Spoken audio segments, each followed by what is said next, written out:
Hey everybody, welcome to this week's podcast. Starting it out once again doing the drawing for this week's Lockdown giveaway. And this week is a controller bundle from Castlemania Games that has 4 different Retro Fighters controllers. 2 USB, 1 N64, and then that awesome Dreamcast controller. And I don't know if these controllers have yet shipped to consumers. So whoever wins this drawing might actually get it before most other people. So I'm very excited to be part of that because that controller looked awesome. Really appreciative of Ryan stepping up and helping with these. And I really just like being able to do something fun that might put a smile on people's faces. Not to put a bummer on any of this, but I am getting killed in the YouTube algorithm.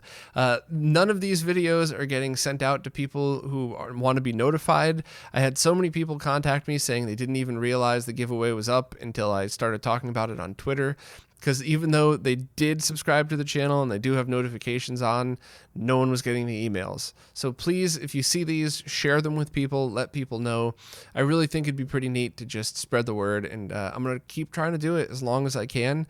And one of my favorite things to hear from people that win is, wow, I never thought I'd win. I've never won anything before. You know, I put my name in, but no one ever wins these things. So if you're one of those people that thinks that you never win, what do you have to lose? It's completely free. Just type the word giveaway at the bottom in the comments of whatever week's giveaway there is, and that's it. So anyway, let's jump in and do the drawing now. But if you can, please help spread the word about these things, because I do want to help spread the love. And, you know, in the weird times we're at, a free controller might actually be a pretty cool bonus. But let's dig in and do the drawing right now. Okay, so time for the drawing. Just like I've been doing, I'm going to step through every piece of the way just so people know it's legit and I'm not just no funny business here. Go right in, enter the video address, filter duplicate users, and filter comments based on a text. I'm going to do giveaway, and here we go. It's getting the YouTube comments.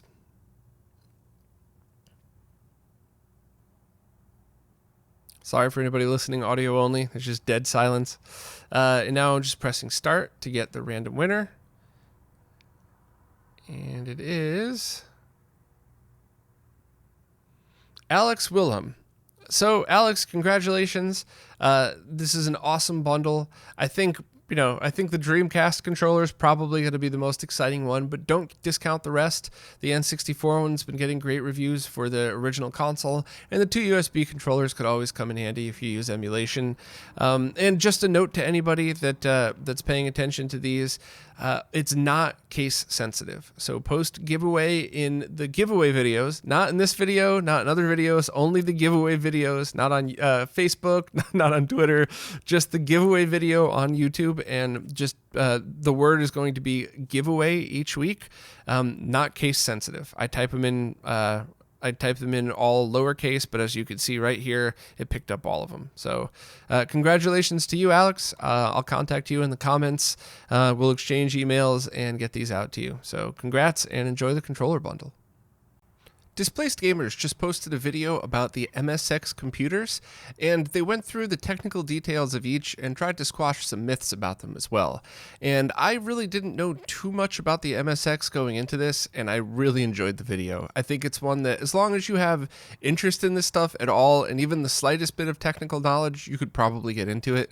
And the things that impressed me most, and usually impressed me most, are how some developers were able to use some very, very cool techniques to get smooth scrolling and to basically make the hardware do more than it was designed to do.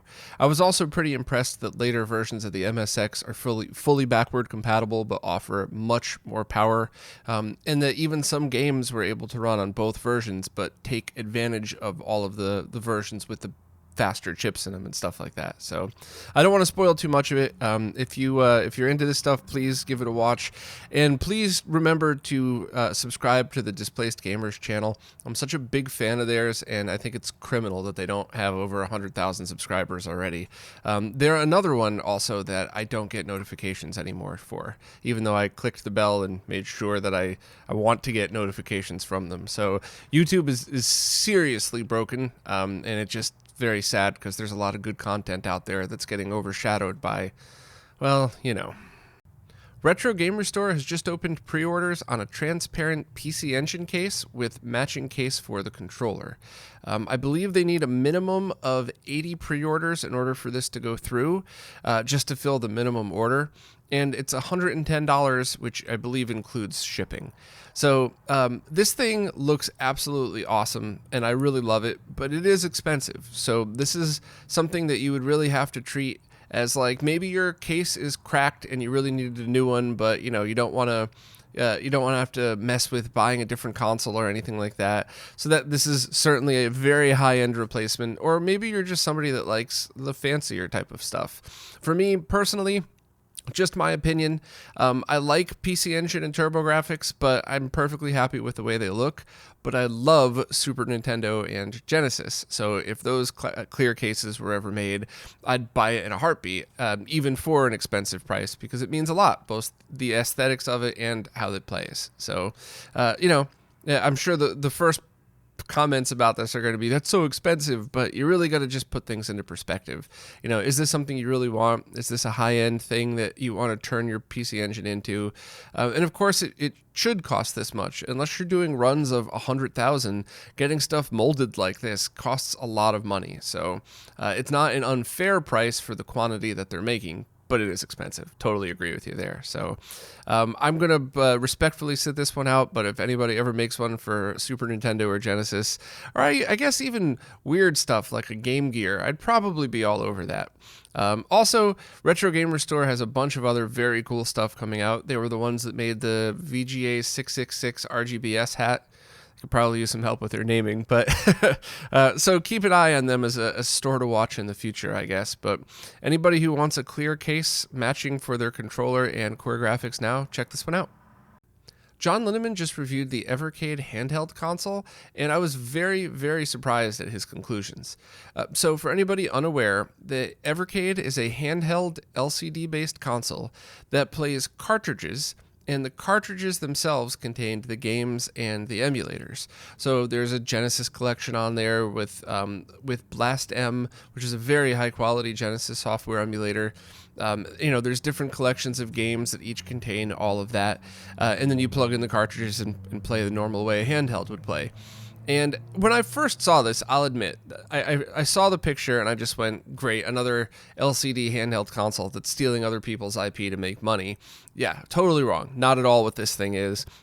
I'd been paying attention to it as it had progressed, and in John's review, which I don't want to spoil too much of because it's a great review, and I do recommend if you're interested that you watch it. But really, he had realistic expectations, and the only actual complaint he had was that there's no button remapping, which in my opinion is kind of a big deal. Anybody that played like Mario Kart on the DS, I remember hating to have to hold my hand that way and wish I could use the Y and A buttons, maybe the X and A, whatever it is, the inside buttons instead of the outside. So really, other than that, it seems to perform fairly well for what it is. And I guess there's a finicky thing with the HDMI output, but it works as long as you plug everything in the right order. So for $80 and the ability to sell cartridges for it in legal packages where people could sell new games on a handheld, I think this is really cool. I'd like to see Trophy and the company that's behind it maybe do a NES emulator pack with all of their games on it. I think MegaCat Studios has one. Pico has one. No word if the label is misspelled or not. But I mean, the point is that you could have an expandable console, and as long as it doesn't perform badly, which this apparently does not, then it seems to be pretty cool. I do wish John did some lag tests. I think I even sent him a kit, so I will privately bust his chops about that. But he did say that in the basic lag testing he did, it was pretty solid, especially compared to other solutions. And he even felt that the lag was less than some of the mini consoles that have been released, which is absolutely an attainable goal these days. So I'm happy to hear that companies are taking the time to really work on that. But if you're interested in it, please give the video a watch. I enjoyed watching the video, even though I won't be buying it, but I won't be buying it only because I prefer to game on big screens, not on handhelds. No disrespect to the Evercade or any handheld lovers.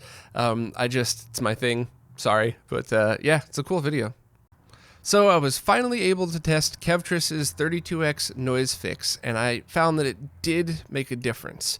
I'm going to try to keep this as short as possible, but I do need to run through the whole scenario. Otherwise, unless you've been keeping up with the history, you would have no idea what I was talking about. So the basics are that the 32X plugs on top of the Genesis, but then you run the Genesis video and audio output into the 32X.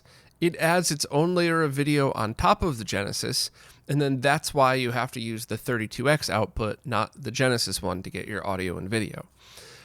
Even if you have something like a Mega SG or a triple bypassed Genesis that has, I was going to say crystal clear, but as clear of an analog video output that is realistically attainable, and then you try to add the 32X on it, you could still get some noise. And I always wanted to dig into why, but I've had so much trouble with 32Xs over the years, I just kind of put it on hold. I was wondering if it was composite video color interference, just like on the Model 1 Genesis. You know, are there cables run too close to each other? Because anybody that's ever seen the inside of a 32X, it's half factory Vodges in there. So, and Kevin Kevtris, the designer of all of Analog's products, all of the hardware and software, he found that the switching power supply inside the 32X was inherently noisy. And it's something we've learned in modding these old consoles as well. So he found that if you switch two capacitors out, it could really clean up some of the noise that it introduces. And he thinks there's no ill effects of this at all. So I was finally able to test it because a Patreon subscriber was nice enough to send me their 32X. And not only did they send me their 32X, it was already recapped except the two Kevtris caps. So I guess they recapped it right before this fix came out. So all of the capacitors, including the two that I was going to switch anyway, had already been replaced with new ones, and they did a great job. And then they sent me a baggie with a Console 5 capacitors for them, the same two that you're supposed to replace. So I was able to capture before and after testing. I wasn't able to get the capture correct. I wasn't able to set phase. I'll get back to that in a minute. But I was able to clearly see that there were horizontal lines across the screen that you can no longer see. Now, there's still some other noise in the signal. Some of it's always going to be inherent analog video noise. Some of it could have been phase. But the point is the fix did work. One of the capacitors is super easy to change. The other is very tricky because you can get it out fairly easily, but trying to get your iron into this very small spot without bridging pins elsewhere, that could be a little bit tricky. So if I ever get a chance to do it again, I might see what happens if you could only change one or something like that, or maybe you have to change both. I don't know any of that yet. So, modify this at your own risk, I guess. So overall, it seems like if you want to use the 32X and you have digital displays, so capture cards, flat screens, this is definitely something you should look into. On CRTs, I don't know if you could see a difference. There are some things that you could always see a difference, even if you're playing in composite video. And I don't think this is one of them. It's hard for me to tell because, I've kind of trained my eyes to look for these things. So if you're playing on a CRT, the only advice I would give you is if you're going to recap the 32X anyway, definitely, do these as well. But if you hadn't had the chance to do it, or if you'd already recapped it, I don't know if I would go back and redo them on a CRT, but on digital displays, definitely. And one other very quick thing that I mentioned before.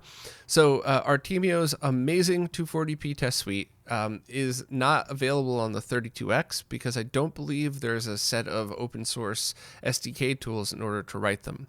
But what is really needed on every console out there is an all-white screen and a checkerboard pattern in all of the native resolutions the console supports. So it might be 256 and 320 for the 32X. I don't know if it's only 320, but whatever the console is. And in a perfect world, you would also have grid patterns, 100% color bars, and all that stuff. But really, all that's needed, bare minimum, is all-white screen, checkerboard pattern, and if I had to pick a third, I would pick the bandwidth test that's in the HD Retrovision software. It's the one with the black and white bars really close to each other. because those three test patterns allow you to test voltage, allows you to test the signal itself on a scope, and that checkerboard pattern especially allows you to very easily dial in phase.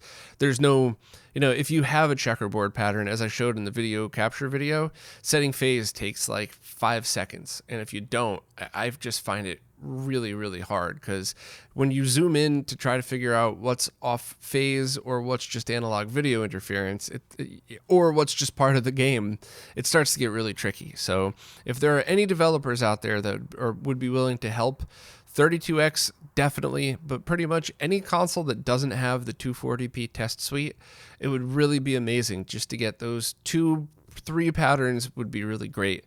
Even people that hack arcade boards.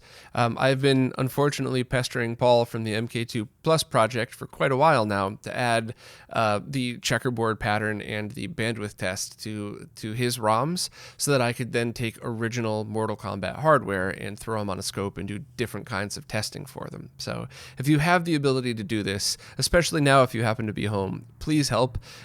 Just a very basic ROM, boots to a white screen, press a button and switches to checkerboard. That's it. It would be absolutely amazing. Just going to make sure that it uses the 32X layer, not the Genesis layer. And of course, just look up the 240p test suite, and if you're able to make that for every other console out there, the whole community, especially anybody that uses direct capture or even the OSSC, will be indebted to you, because that's the easy way to tweak the OSSC. You fire up the Firebrand X custom timings, then you just go and set the sync phase, I believe it's the sync phase, over to whatever matches, and with a checkerboard pattern, same thing, takes like 2 seconds. So sorry for going off a little long on that one, but it's not a desperate cry for help, but a very polite cry for help for 32X and other consoles like that. I just released a video called Direct Controller Input Mod, and it basically tells you how to mod any control pad, control stick, whatever, for use with Superguns or with the Neo Geo. And the reason I made this was because I'd been to a bunch of retro-focused fighting game events, and I saw a lot of people have issues with controller configuration, button mapping, and stuff like that. Some of it had to do with the converters they were using, some of it was just, bad luck, I guess. But if they had direct wired their sticks, it's a non-issue. You plug it directly into the Supergun and you're done. Luckily, buttons 1 through 4, coin, start, and the directionals are pretty much the same on everything out there. I don't think any Supergun out there has changed their pinout for those. Buttons 5 and 6, those change depending on what you're using. So if you have the ability to do this and you compete in tournaments, I would watch this video, wire it up the same way, and maybe add a jumper or a switch or something for, for the different kicks, just so you might be able to change it around if you play on a Supergun that isn't configured right. I shouldn't say that. It's not that it's not configured right. It's just configured differently than what maybe you were used to. So I think it's a pretty important mod. I did it to a bunch of my sticks. I did it to a control pad. The Hyperkin SNES one was fairly easy. I was able to use a heat gun to knock off all the components on there, solder directly to the pads. It was something that even I felt comfortable doing, and I was very proud of how it came out. Of course, then a day later, Jose had to show me up, and he did one with a glob top that has impossibly small points to solder to that he made look like a factory job. So check out his Twitter if you want to see that awesome work. But I use the control pads with Superguns for testing, just because it's so much easier when I'm on my tiny desk to not have a big control stick. But I do know a lot of people that prefer using control pads, so that might be a help. But the video is really meant just for people that have big arcade sticks that, lots of room to get in there. You don't have to be a master modder to remove a glob top and solder to all those tiny little points. It's just basic momentary switches, same as you'd find in arcade machines in most sticks. Even the ones with Sanwa sticks or different kind of circuit boards on there, like I showed in the video, you could pretty easily tap into most. I also wanted to use this video as an excuse to finally show off the Undammed adapters. They're freaking amazing. I really love them, and I didn't feel that I could do a good enough video just about them, so I've been kind of sitting on them, trying to figure out a good place to put them into these videos, and this was the perfect place for it. And of course, also I wanted to show off Tianfeng's board because it saved me a lot of time. I guess people that have been doing this mod for years now probably don't even need to worry about pinouts anymore. They probably just have it memorized. But for me, being able to just look at a circuit board and say, okay, well, up goes here, A goes here, B goes there. It saved me a ton of time. The only thing, of course, the board is going to, or the wiring is going to be different based on if it's a plug or receptacle connector. So if you do buy that board from OSH Park or something, just make sure when you solder it in, read the side of the board that matches the orientation that you're soldering it to. I made that mistake. I used the receptacle connector, wired it up, it worked perfect. And then I used the plug style, and everything was backwards, and I had to do it all over again. Totally my fault. I should have realized everything was backwards. So luckily, Tianfeng corrected that, and it should be pretty easy now for anybody that wants to do it. So while it's certainly not the most exciting video I've ever done, depending on how you use your super guns and how you use your arcade sticks, it might actually be incredibly helpful for you. So please give it a shot. And I also included a link to the Displaced Gamers video on how control pads work, because that kind of fits directly into this as well. And also it explains why you can't just plug a control pad directly into a super gun, why you would need to direct wire or get a converter. The Swiss team has pushed a few more updates to their software since the last time I talked about it a few months ago in the winter. And there's a bunch of really awesome changes, but two that really stood out to me that I wanted to talk about. So first of all, if you don't know what Swiss is, it's the Swiss Army knife of tools for the for GameCubes. And it allows you to use anything from original discs all the way up to optical drive emulators in a better way. You could boot to Swiss and force video modes, force regions. It's at the point where for years now, in most cases, I wouldn't even load a GameCube disc. I would load to Swiss first and go from there, just because it makes my life so much easier in most cases. Now, the two major updates in this, one of them is they changed the skin, they changed the look of it, and I prefer it. I think it's a pretty cool upgrade. But the other upgrade they added to it was instant loading if you're using a GC loader. And to be honest, I noticed this because my GameCube that I was testing on is a PAL GameCube that I installed a GC loader in, and that way I could run both PAL via the RGB output or everything else through the digital output. So when I had it connected to my capture card, I powered it on, and it kind of freaked out and went from PAL right to NTSC in a different resolution. I mean, what the heck just happened?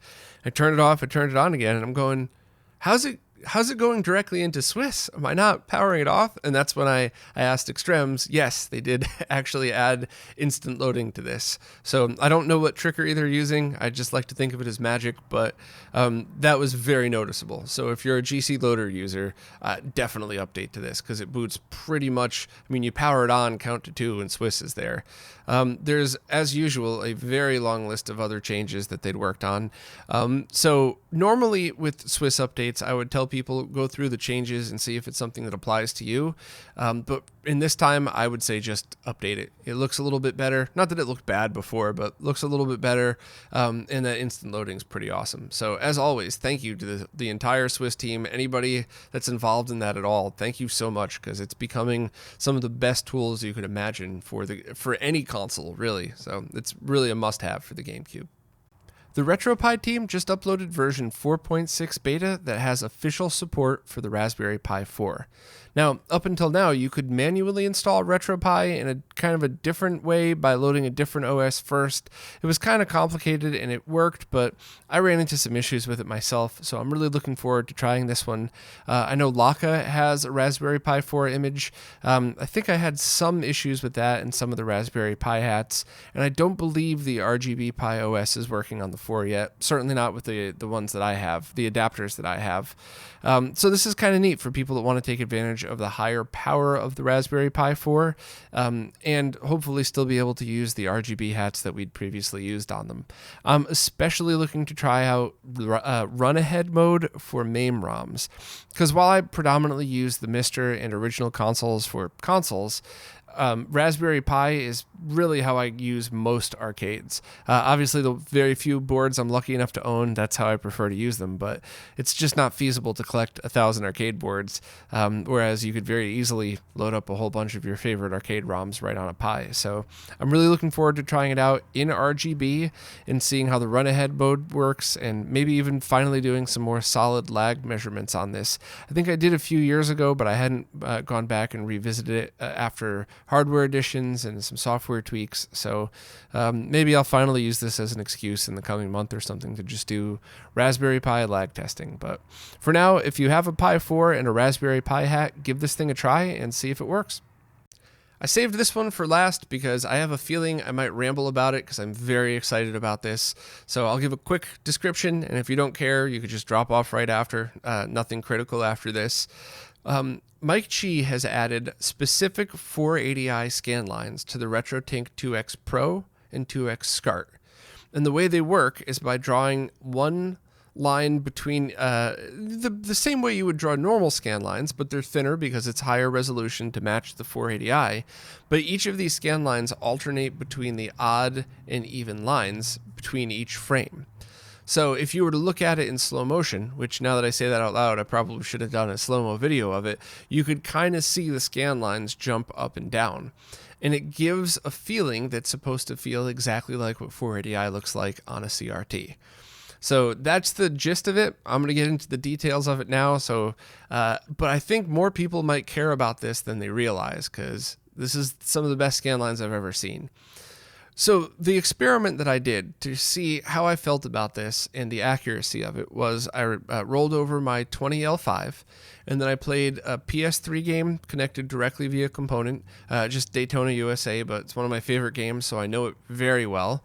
I played a couple rounds of that, and then I watched a made-for-TV movie, which is The Stand, which, on a side note, by the way, that movie is so much worse than I remember. It scared me as a kid, and I remember watching it like right after I turned 21 at one of those hangover Saturdays where you're so dehydrated your eyeballs hurt, and I kind of still liked it then, but maybe it was just because I wasn't in the right state of mind.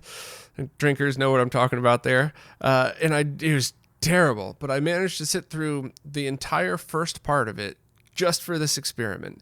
And I watched it in 480i because, coincidentally, just about a week or two ago, my wife and I did an experiment. She's not really a nerd, but she appreciates the visual stuff like this, where we watched an episode of a TV show on the 20L5, but deinterlaced to 480p. And then we watched it again, or the other half of it in 480i, and we both decided that 480i looked sharper. Even though it was a CRT both ways, the deinterlacing was fairly decent. And I think that's because TV shows were shot in 480i and 60 hertz.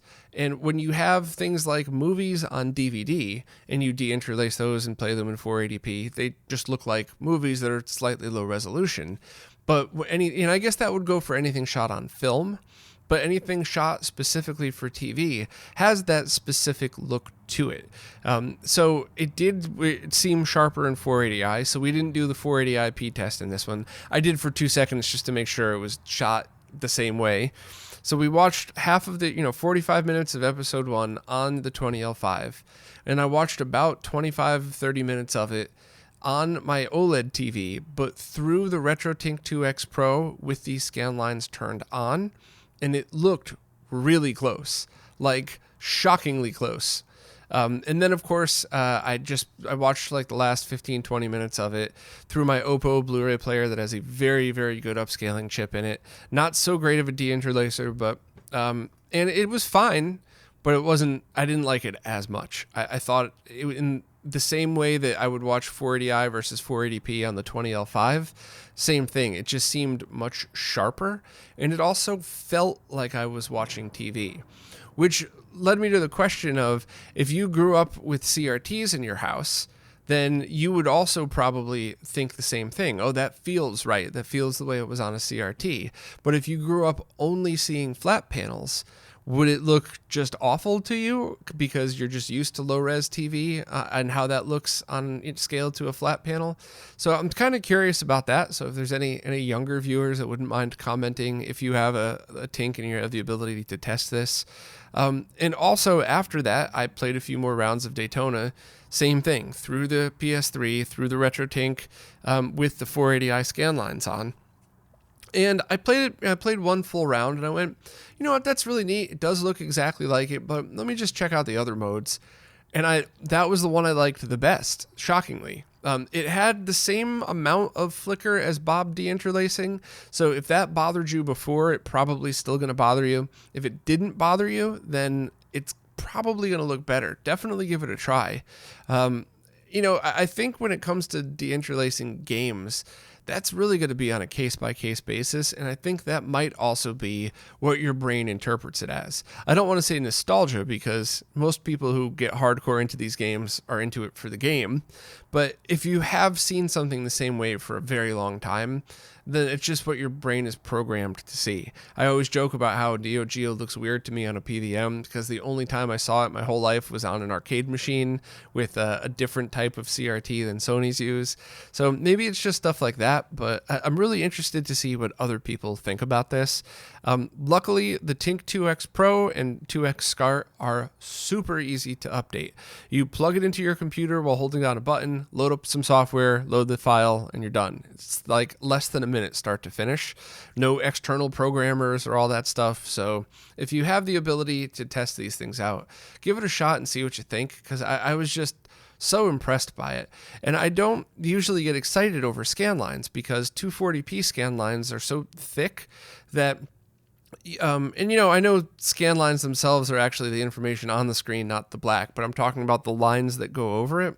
You start to see more detail on a CRT. So where the lines are drawn, the lines of actual video data, you could see the space between them. You could kind of, especially on a normal line count, so either a low line count like a consumer grade or just a basic PVM, you could see the definition of everything vertically and horizontally, whereas 240p scan lines on a flat panel are just solid lines going across the screen horizontally, and the only vertical additions you have are whatever your panel naturally does, which you normally wouldn't be able to see unless you get your face all the way up close.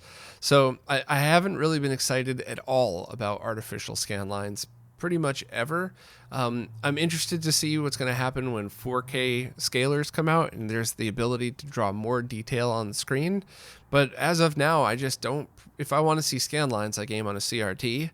But when it comes to 480i, I need more time with it. I want to make sure I'm not just excited, but I think this is a really awesome way to experience it.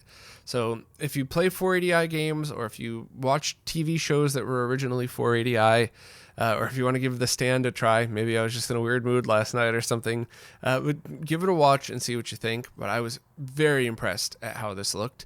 And if it's something that other people want, I'm pretty sure it could be implemented in things like the OSSC and the Mister.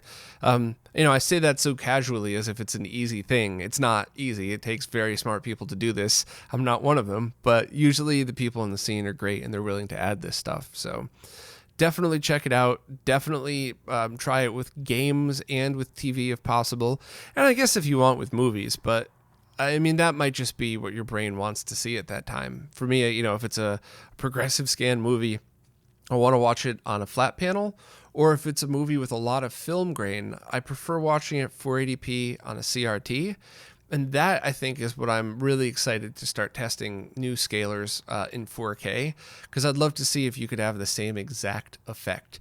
In fact, if I'm able to, I would love to also invest in a macro lens for my GH5 camera, so I could take shots of OLED, LCD, CRT, and really try to figure out a way to generate a pattern that looks right for your TV to have the same type of effect.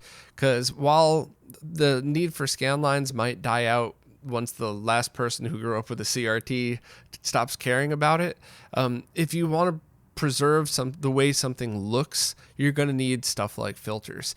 And based on what I saw last night, if 20 years from now somebody wants to see what 480i looks like and you play them exactly what I did, that's a pretty darn good representation. So sorry for going off too long on this one. It's just something that for whatever crazy reason I'm super passionate about, because I always want to have the right experience when I have the very few free moments to enjoy some content, whether it's games, movie, TV. It does kind of bug me when I just watch like a 480i TV show on Netflix, badly scaled and compressed on my TV. I do appreciate when things look better. And while it's not going to ruin a show for me, it wouldn't take away from the show, but watching it the right way or the way I prefer adds to it. So I always want to be careful with that now, because a lot of people over the years, and not even over the years, even this week, are still accusing me of only pushing the best solutions. And I've never been about that. I get excited over all the solutions across all the different price points for all the different needs. And I'm just as happy with a composite video on a CRT as I am on a basic scaler on a flat panel. So you don't have to have crazy setups to enjoy the differences between all of this stuff. You could go through the same thing with a junk CRT you pick up for free and a DVD player with composite video output. So, all right, I'm going to end my rant here. Sorry for going off. I was just really excited about it. Can't wait to hear what everybody else has to say who had time to test it. Well, that's it for this week. If you're still with me after that long 480i scanline rant, then I guess you're probably another fellow video nerd like me, so thank you for sticking around. Also, thank you to everybody who watches, who listens, and participates nicely in the comments as well. I really appreciate that, because I want my comment sections to be someplace that people could feel comfortable going to, not some drama video where you're just going to get crapped all over. And I really appreciate when people take the time to have good conversations, and I usually learn something fun too, so thank you very much. And of course, a giant and massive thank you to everybody that subscribes on Patreon and Floatplane, because it's your support that's keeping all of these videos going. So thank you so much, and I'll see you next week.